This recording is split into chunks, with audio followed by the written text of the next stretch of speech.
আসসালামু আলাইকুম রহমতুল্লাহ। আমি Mohammad Rakib Ahmed, founder of learn with Rakib. আজকে আমাদের অ্যামাজনের পঞ্চম ক্লাস, যেখানে আমরা শিখবো স্টার্ট উইথ পেপার ব্যাগ। তো আপনারা থাম্বনেলটা দেখেই বুঝতে পারছেন যে এইটাতে আমরা যে যারা নতুন আছি তারা কিভাবে হচ্ছে পেপার ব্যাগ দিয়ে নিজের ফ্রিল্যান্সিং ক্যারিয়ারটাকে শুরু করতে পারি, এইটা আমি ভিডিওটার মধ্যে বোঝানোর চেষ্টা করব। এবং কেন আমি পেপার ব্যাগের কথা বলতেছি এটাও ইনশাল্লাহ আপনারা ভিডিও শেষে বুঝে যাবেন ইনশাল্লাহ। তো আমরা কোনো একটা জিনিসকে কম্পেয়ার যদি করতে চাই তাহলে অবশ্যই অন্য আরেকটা বিষয়ের সাথে কম্পেয়ার করতে হয়। তো আমি আপনাদেরকে একটা জিনিস দেখাই। আমি এখানে একটা যে লেখছি এখানে, যেটা হচ্ছে যে আপনি কিভাবে বেগিনার অবস্থায় এবং বাংলাদেশ, আমরা যারা বাংলাদেশের মানুষ, তো আমরা আসলে শুরুতেই ওই রকম ইনভেস্টমেন্ট নিয়ে কোনো বিজনেসে নামি না। এবং যারা হচ্ছে ফ্রিল্যান্সার দেখা যায় যে এদের বেশিরভাগই এমন থাকে যারা হচ্ছে নতুন স্টুডেন্ট অবস্থায় কাজ শিখতেছে, অথবা কেউ আছে হয়তো যারা হচ্ছে আগে থেকে অন্য কাজ করে, তো ফ্রিল্যান্সিং এ শিফট হচ্ছে। বাট দেখা যায় যে বেশিরভাগই যারা হচ্ছে নতুন এবং স্টুডেন্ট অবস্থা থেকে ফ্রিল্যান্সিং শিখে কাজ শুরু করতে যাচ্ছে, তো তারা তো খুব বড় একটা ইনভেস্টমেন্ট নিয়ে মাঠে নামে না। তো এই কারণে আমি এই পার্টটায় বোঝানোর চেষ্টা করব যে আপনি বিগিনার অবস্থায় এবং হচ্ছে আপনার যদি বড় ইনভেস্টমেন্ট না থাকে, আপনি কিভাবে হচ্ছে পেপার ব্যাগ দিয়ে শুরু করতে পারেন এবং কেন পেপার ব্যাগ দিয়ে শুরু করা উচিত আর কি। যাই হোক, তো আমি এখানে দুইটা পার্ট বানাইছি। প্রথমত হচ্ছে ই বুকের, দ্বিতীয় হচ্ছে পেপার ব্যাগের। আমরা হার্ড কভার নিয়ে কথা বলবো না, কারণ আমরা পেপার ব্যাগকে হার্ড কভারে কনভার্ট করতে পারি, অথবা হচ্ছে আমরা হার্ড কভার নিয়ে আর অন্য এক সময় কথা বলবো ইনশাআল্লাহ। তো আমরা হচ্ছে ইবুকে যদি দেখি যে আসলে ইবুকে কাজ করার প্রসেসটা কি, তো ইবুকে একটা ভালো নিশ খুঁজে বের করা। নিশ কি জিনিস এটা আপনারা ইনশাল্লাহ পরে বুঝবেন। তো আপাতত জাস্ট একটা বুঝেন যে নিশ হচ্ছে একটা টপিক। তো ইবুকের জন্য খুব ভালো একটা টপিক বের করা অনেক কঠিন হয়ে যায়, যে কোন টপিকটা সবচেয়ে বেশি সেল হচ্ছে এবং কোন টপিক নিয়ে আমি বই বানাইলে সেটা ভালো সেল হবে, তো এটা খুঁজে বের করা অনেক কঠিন হয়ে যায় নতুন অবস্থায়। আচ্ছা, এরপরে হচ্ছে আমরা যদি কোনো একটা ইবুক বানাইতে যাই, তাহলে আমাদের একটা একটা হচ্ছে রাইটার হায়ার করতে হয়, যে হচ্ছে ওই বইটাকে লিখবে। এরপরে ওই বইটার লেখাটাকে সুন্দরভাবে এডিট করার জন্য আমাদের একটা এডিটরকে হায়ার করতে হয়। হায়ার আমরা কোথা থেকে করতে পারি? হায়ার আমরা ফাইবার বা অন্য কোনো মার্কেট প্লেস, যেগুলাতে হচ্ছে যেগুলোর মধ্যে মানুষ বা সেলাররা হচ্ছে বিভিন্ন ধরনের সার্ভিস দেয়। যেখানে হচ্ছে সেলাররা ধরেন বই লিখে দেওয়ার সার্ভিস দেয়, এডিট করার সার্ভিস দেয়, এই সব জায়গাগুলো থেকে আমরা হায়ার করতে পারি। এরপর হচ্ছে আমরা এরপরে আমাদেরকে কি করতে হবে? এমন কাউকে হায়ার করতে হবে যে বইটাকে ফরম্যাট করে দিবে। এরপরে আমাদেরকে কভার বানাইতে হবে, কিওয়ার্ড রিসার্চ করতে হবে, এবং ওই বইটা মার্কেটে হচ্ছে ভালো একটা পজিশন পাওয়ার জন্য অথবা র্যাঙ্কে আসার জন্য আমাকে ওটাতে অ্যাড রান করতে হবে। এটা হচ্ছে ইবুকের মধ্যে কাজ করার প্রসেস। এখন এখানে কয়েকটা পার্ট আসতেছে যেগুলো হচ্ছে হায়ারিং এর বিষয়। কারণ আমরা যারা নতুন, আমরা শুরুতেই, বা দেখা যায় যে বেশিরভাগ মানুষই শুরুতেই, অথবা এমনও অনেক মানুষ আছে যারা, মানে বেশিরভাগই এমন মানুষ যারা ইবুক নিয়ে কাজ করে, এদের বেশিরভাগই হচ্ছে হায়ার করে বই বই বানায়। এমন না যে সে নিজে বই লিখতে বসে যায়, এরকমও আছে বাট কম। তো এখানে বই হায়ার করা নতুন বিগিনার অবস্থায় অনেকের জন্যই পসিবল না, কারণ বই কাউকে দিয়ে লেখানোর সময় আপনাকে তাকে অবশ্যই পে করতে হবে। তো অবশ্যই সে একটা বই লিখে দিবে, আপনি তো তাকে 2-4 হাজার টাকা দিলেই সে আপনাকে একটা বই লিখে দিবে না। আচ্ছা, এরপরে বইটা সুন্দরভাবে এডিট করতে হবে, ওটাকে একটা সুন্দর ফরম্যাটে নিয়ে আসতে হবে। এখানে আনুষঙ্গিক কয়েকটা প্রসেস যায় যেগুলো আসলে আমাদের জন্য খুব কঠিন, মানে নতুন অবস্থায় যারা, তাদের জন্য অনেক কঠিন। ঠিক আমরা সেম দৃশ্যপটটা যদি পেপার ব্যাকে দেখি, তাহলে আমরা কি দেখবো যে এখানে নতুনদের জন্য জাস্ট কিছু টিপস এন্ড ট্রিক্স ফলো করে এবং হচ্ছে কিছু উপায় অথবা কিছু পেইড টুলস ইউজ করে, যেগুলোর প্রাইসও খুব কম, এরকম কিছু পেইড টুলস ইউজ করে আমরা কিন্তু খুব ভালো কিছু নিশ বের করে ফেলতে পারি নতুন অবস্থায়। এবং হচ্ছে নতুন অবস্থায় সুন্দর সুন্দর কন্টেন্ট এবং বিগিনিং পর্যায়ে কিছু মোটামুটি কন্টেন্ট নিয়ে কাজ কাজ করা কিন্তু অনেক সহজ, এবং কন্টেন্ট গুলো খুব সহজেই আমরা বের করতে পারি।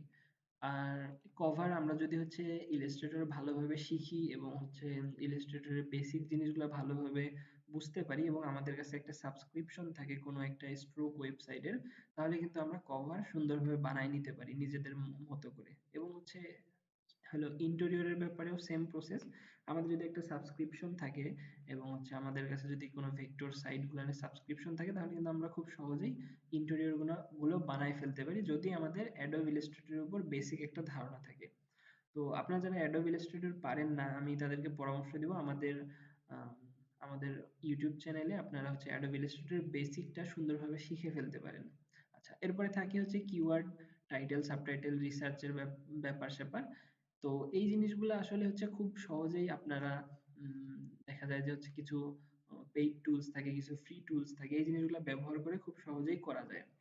তো ইবুকের মধ্যে যেমন একটা অপশন যে আপনি হচ্ছে অ্যাড রান করেই আপনাকে খুব ভালো একটা পজিশন নিয়ে আসতে হবে অথবা সেল করতে হবে, বাট দেখা যায় যে পেপার ব্যাকের ক্ষেত্রে এটা ভিন্ন হয়, কারণ পেপার ব্যাকের ক্ষেত্রে দেখা যায় যে বেশিরভাগ সেলই হচ্ছে ফ্রি, মানে হচ্ছে অ্যামাজনের নিজের ইয়ার মাধ্যমে, অডিয়েন্সের মাধ্যমেই খুব সহজভাবে ফ্রিতেই সেল আসে যায়। আচ্ছা, আর আমাদের কিছু সাবস্ক্রিপশন নিতে হয় টুলস এর, যেমন আমি বললাম যে হচ্ছে কিছু স্ট্রোক সাইটের, বাট এটার প্রাইস অনেক কম এইটার সাথে তুলনা করলে। এবং এইটা আপনি একটা সাবস্ক্রিপশন 1 বছরের জন্য নিয়ে যে বইগুলা বানাইতে পারবেন, এটা একটা বই বানাইতেই তার থেকে বেশি খরচ হয়ে যাবে। কারণ এখানে একটা বই বানানোর জন্য আপনাকে একটা বইয়ের রাইটার হায়ার করতে হবে, এডিটর হায়ার করতে হবে, ফরম্যাটিং করার জন্য একজনকে হায়ার করতে হবে, এরপর কভার বানানোর জন্য আবার আপনাকে ইলাস্ট্রেটর শিখে অথবা ফটোশপ শিখে এরপরে কভার বানাইতে হবে, এরপরে কিওয়ার্ডস এর জন্য দেখা যাচ্ছে যে এখানে সেম টুলস গুলো এখানে ব্যবহার করা যাইতে পারে। আনুষঙ্গিক অনেক খরচ। আচ্ছা, এরপরে আমরা আসি যে হচ্ছে মার্কেটিং প্রসেস। আপনি একটা ইবুক যদি হচ্ছে পাবলিশ করতে চান, তাহলে আপনাকে ইনফ্লুয়েন্সার মার্কেটিং করতে হবে, ইনফ্লুয়েন্স মার্কেটিং করতে হবে মেইনলি। তো হচ্ছে দেখা যায় যে হচ্ছে বিভিন্ন ধরনের ইনফ্লুয়েন্সাররা হলো তাদের কিছু তারা কিছু সম্মানী নিয়ে অথবা কিছু টাকার বিনিময়ে আপনার যে কোনো একটা প্রোডাক্ট অথবা আপনার বইটাকে মার্কেটিং করে দেয়। এরপরে আপনাকে একটা গ্রুপ বিল্ড আপ করতে হয় এবং ওই গ্রুপে রেগুলার পোস্ট করে করে অডিয়েন্স গ্রো করতে হয়।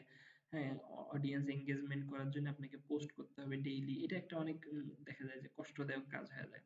এরপরে ইমেইল, অনেকগুলো ইমেইল খুঁজে খুঁজে ইমেইল মার্কেটিং করতে হয়, করে হচ্ছে ইবুক গুলো সেল করতে হয়। বাট আমরা যদি দেখি হচ্ছে যে পেপার ব্যাগের ক্ষেত্রে মার্কেটিং প্রসেস খুব সহজ, কারণ হচ্ছে আপনাকে এখানে মার্কেটিং কিছুই করতে হবে না। অ্যামাজনের যেই হচ্ছে সিস্টেমটা আছে, অ্যামাজনের যেই ওয়েবসাইটটা আছে, ওর মাধ্যমেই দেখা যাবে যে আপনি খুব সহজেই এখান থেকে সেল পাবেন।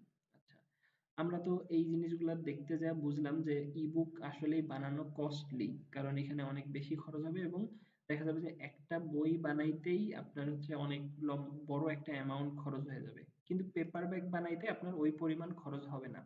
এবং হচ্ছে এখানে খরচ নাই বললেই চলে, এবং আপনি খরচ ছাড়াই একদম 0 পয়সা খরচ করেও আপনি বই বানাইতে সক্ষম এখানে। জাস্ট নিজে যদি হচ্ছে অ্যাডোব ইলাস্ট্রেটরটা চালানো একটু ভালোভাবে শিখে যান এবং মার্কেট রিসার্চ ভালোভাবে শিখে যান, তাহলে আপনি উইদাউট কোনো হচ্ছে খরচেই আপনি ইউজ করতে পারবেন বা বই বানাইতে পারবেন। কেননা আমরা যেই টুলস গুলার সাবস্ক্রিপশন নেই, যেই টুলস গুলো আছে এইগুলার ফ্রি ভার্সনও আছে, এবং আপনি এখান থেকে ফ্রি স্ট্রোক বা ফ্রি ভেক্টর নিয়েও কাজ করতে পারেন। তবে হচ্ছে যে কোনো বিজনেসই হোক না কেন, আমি সবসময় পরামর্শ দেই একটু হইলেও ইনভেস্ট করা। আসলে এখানে যে ইনভেস্টটা লাগে এটা ছাত্র জামানায় অথবা ছাত্র অবস্থায় এই ইনভেস্টটা করা খুব একটা কঠিন কাজ হয় না। পেপার ব্যাগে দেখা যায় সব মিলায় টোটাল খরচ আসে 7-8 হাজার অথবা 10 হাজার, অথবা যদি আপনি 2-3 জন মিলে ভাগ করে টুলস গুলো নেন তাহলে আরো কম আসে। তো এই জন্য আমি বলি যে হচ্ছে যারা নতুন অবস্থায় ইয়া করে তারা এইটুকু অন্তত মাথার মধ্যে আমাদের, বা এইটুকু আমাদের মাইন্ডসেট এইভাবে তৈরি করা দরকার যে যেহেতু এটা একটা বিজনেস, তাহলে এখানে আমাকে অল্প কিছু হইলেও ইনভেস্ট করা উচিত। যাই হোক, এটা আপনাদের পার্সোনাল ব্যাপার যে কে ফ্রিতে করবে বা কে হচ্ছে পেইড টুলস নিয়ে করবে, বাট আমি আমার জায়গা থেকে পরামর্শ দিলাম। এরপরে হচ্ছে যেটা বলবো সেটা হচ্ছে যে ইবুক একটা বানাইতেই অনেক লম্বা সময় লাগে যায়, কিন্তু পেপার ব্যাগ লম্বা সময় লাগে না পেপার ব্যাগ বানাইতে। হলো মানে পেপার ব্যাগ আপনি দেখা যায় যে সর্বোচ্চ 1 থেকে 2-3 দিন অথবা 4-5 দিনের মধ্যেই অনেক ভালো ভালো কোয়ালিটির, আপনি যদি একদম কোয়ালিটি মেনটেন করেও বই বানান, দেখা যায় যে 5 দিনের মধ্যে একটা বই বানানো অনেক সহজ। আর যদি একদম লো কোয়ালিটির বই বানান তাহলে তো একদিন অনেক বই বানানো যায়, বাট ওই বইগুলোর ব্যাপারে আমার আসলে কোনো মতামত নাই এবং আমি ওই বইগুলা বানানোর ব্যাপারে পরামর্শও দেই না। আমি সবসময় বলি যে কোয়ালিটিফুল বই নিয়ে কাজ করতে। যাই হোক, এগুলো আমরা ইনশাল্লাহ সামনের দিকে শিখবো যে কোয়ালিটি কি বা কোয়ালিটি লেস কি, বা হচ্ছে কিরকম বইকে আমরা কোয়ালিটিফুল বই বলতে পারি। তো মোটামুটি এইগুলো হচ্ছে ইবুক এবং পেপার ব্যাগের মধ্যে পার্থক্য। তো এতক্ষণে হয়তো আপনারা বুঝছেন যে শুরু অবস্থায় বা আপনি শুরুর দিকে কেন আপনার পেপার ব্যাগ নিয়ে কাজ করা উচিত এবং পেপার ব্যাগ নিয়ে কেন আগানো উচিত। এখন কিছু প্রশ্ন আসতে পারে এমন যে হচ্ছে সামনে তো যদি আমরা পেপার ব্যাগের ফিউচার নিয়ে কথা বলি তাহলে আমরা বলবো যে সামনে তো হচ্ছে পেপার ব্যাগ হয়তো নাও থাকতে পারে, তখন তো ইবুক চলে আসতে পারে। সামনে তো সবকিছু ডিজিটালাইজেশন হচ্ছে, তখন তো ইবুক চলে আসতে পারে, পেপার ব্যাগের ওইরকম চাহিদা নাও থাকতে পারে। তো আমরা একটা রিসার্চে দেখতে পারি যে হচ্ছে 2020-এর একটা রিসার্চে দেখতে পারি যে ইবুক ইবুক এবং প্রিন্ট বুকের মধ্যে তারা একটা কম্পেয়ার করে যে কোন দেশে হচ্ছে কেমন বই কেনা হয়, যে কোন দেশে হচ্ছে ইবুক কেমন কেনা হয় এবং কোন দেশে প্রিন্টেড বুক কেমন কেনা হয়। তো আমরা ওই রিসার্চটা থেকে এটা দেখতে পারি যে এই যে নীল দাগটা হচ্ছে ইবুক এবং এই সাদা দাগটা হচ্ছে প্রিন্ট বুক। তো 24.4% মানুষ চায়নার যারা ইবুক কেনে এবং 32% হচ্ছে প্রিন্ট বুক কিনতেছে এখনো, মানে এখনকার দিন অনুযায়ীও মানুষ 32% মানুষ দেখা যাচ্ছে প্রিন্ট বুক কিনতেছে। এইভাবে আমরা যদি এই গড়গুলা দেখি তাহলে আমরা বুঝতে পারবো যে আহ, অনেক বেশি মানুষ এখন পর্যন্ত হচ্ছে প্রিন্ট বুক নিয়েই আছে, এবং এইটা এমন না যে রাতারাতি চেঞ্জ হয়ে যাবে, এটা চেঞ্জ হতে একটা লম্বা সময় লাগবে। তো ওই সময়টা আশা করি আমরা অন্তত হাতে পাবো, যে হচ্ছে আমরা ওই সময়টার মধ্যে আমরা প্রিন্ট বুক দিয়ে আমরা একটা ভালো প্রফিট জেনারেট করে নিতে পারবো। এরপরে আমরা যদি এখানে ওদের আরো একটা দেখি, যেমন হচ্ছে ওরা এখানে বলছে যে হচ্ছে সামনে হচ্ছে ফিজিক্যাল বই ভালো হবে চলবে, কারণ নেক্সট জেনারেশন এটাকে গ্রহণ করছে, এবং হচ্ছে 81% মানুষ হচ্ছে বই পড়ে। 2019-এর একটা দেখা গেছে রিসার্চে, এখানে ওরা বলতেছে যে 81% মানুষ দেখা গেছে যে এত থেকে এত বছর বয়সী এরা বই পড়ছে, এবং হচ্ছে 62% মানুষ যারা হচ্ছে ইবুকের তুলনায় প্রিন্ট বুককে প্রেফার করে, এবং এত পার্সেন্ট বৃদ্ধ মানুষ দেখা যায় 18 থেকে 29 বছর মানুষ, এরা হচ্ছে ফিজিক্যাল বইকে হচ্ছে প্রেফার করে ইবুকের তুলনায়। শুধুমাত্র 4% মানুষ যারা হচ্ছে ভালো ডিজিটাল বুক বা এই ধরনের জিনিসগুলাকে পছন্দ করে। যাই হোক, এটা আপনারা দেখে নিবেন তাহলে আরো ভালো বুঝবেন। তো আমি সবসময় পরামর্শ দিব এইটা, যে যারা নতুন অবস্থায় এবং স্টুডেন্ট অবস্থায় কাজ শুরু করার নিয়াত করতেছেন এবং হচ্ছে কেডিপিতে একদমই নতুন আসছেন, তো আমি পরামর্শ দিব আপনারা পেপার ব্যাগ দিয়ে শুরু করতে পারেন, এবং হচ্ছে পেপার ব্যাগ রিলেটেড যে গাইডলাইন গুলো লাগে, অথবা paper bag A to Z process, আমরা কিভাবে কাজ করব, কিভাবে কোন জায়গা থেকে শুরু করব, এই জিনিসগুলা প্রত্যেকটা স্টেপ বাই স্টেপ আমাদের চ্যানেলে ক্লাস আকারে অথবা টিউটোরিয়াল আকারে যাই বলেন না কেন দেওয়া থাকবে ইনশাআল্লাহ। তো আপনারা ওই যে ওইগুলা দেখে স্টেপ বাই স্টেপ আপনাদের জার্নিটাকে কন্টিনিউ করতে পারেন, এবং ইনশাআল্লাহ সামনে ভালো কিছু করার নিয়তে ভালোভাবে এবং হচ্ছে সুন্দরভাবে কাজগুলাকে আগাইতে পারেন। যাই হোক, তো আজকে এই পর্যন্তই থাকতেছে ক্লাস। দেখা হবে ইনশাআল্লাহ নেক্সট ক্লাসে। আসসালামু আলাইকুম ওয়া রাহমাতুল্লাহ।